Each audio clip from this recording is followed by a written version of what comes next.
Hello guys, I'm going to show you the simplest way to understand different kinds of numbers.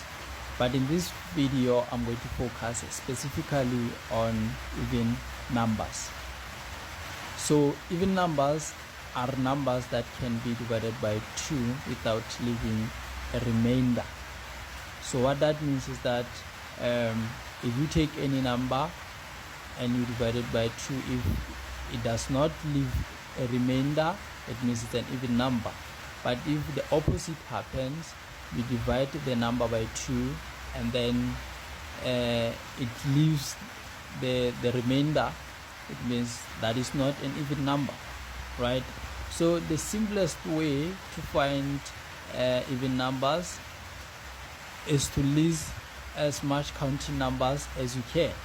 But in this case, I decided to list only 31 counting numbers from 1 up until 31, right?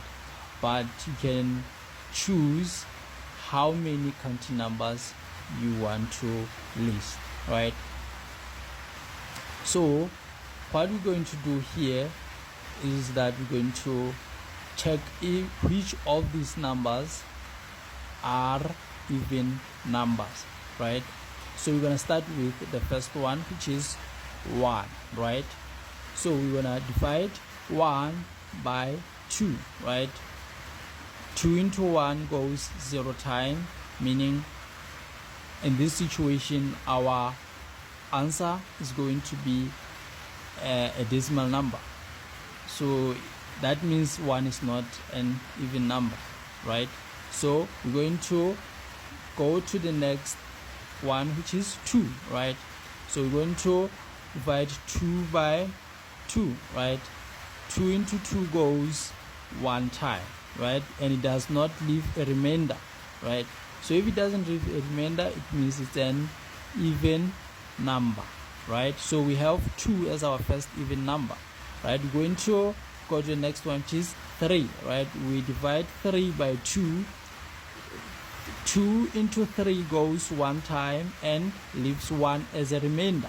So if it leaves a remainder, it means it's not an even number. So 3, we skip it, we go to the next one, which is 4, right? 4 divided by 2.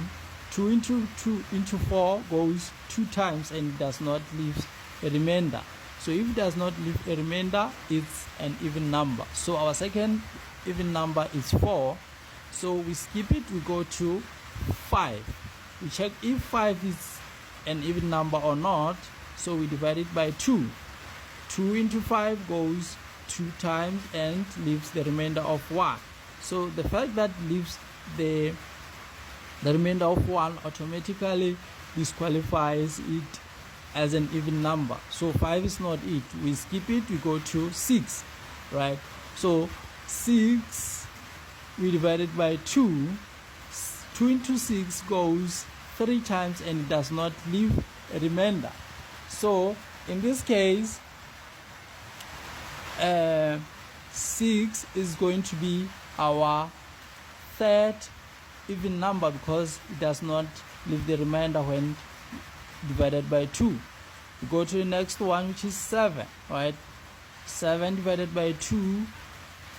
2 into 7 goes how many times? It goes 3 times and leaves the remainder of 1. So the fact that it leaves the remainder disqualifies it from being an even number. So we skip 7 and go to 8, right? 8 divided by 2. 2 into 8 goes 4 times, right? So that means without leaving a remainder, meaning 8 is our next even number, right? So we skip it, we go to 9. 9 divided by 2 is equal to 2 into 9 goes 4 times and leaves the remainder of 1, meaning it's not an even number because it leaves the remainder of 1, right? So we go to the next one, which is 10, right? So 10 divided by 2 is equal to 5, right? 2 into 10 goes 5 times and leaves the remainder. It doesn't leave a remainder, right? So 10 is our next even number. So from 11 going into 31, so from here going forward, since there are 2-digit numbers, we just focus on the last digit in these 2-digit numbers. So for example, in 11 here, the last digit is 1, right? We have 1 here, we don't have 1 here. So that means 11 is not an even number. So you go to 12, the last digit in 12 is 2. We have 2 here, yes, we have 2, meaning 12 is our next even number, right? We go to 13. We look at the last digit, right? The last digit is 3. So 3 we don't have it here, so that means 13 is not an even number. So that's how we deal with these even numbers. See you at the next video.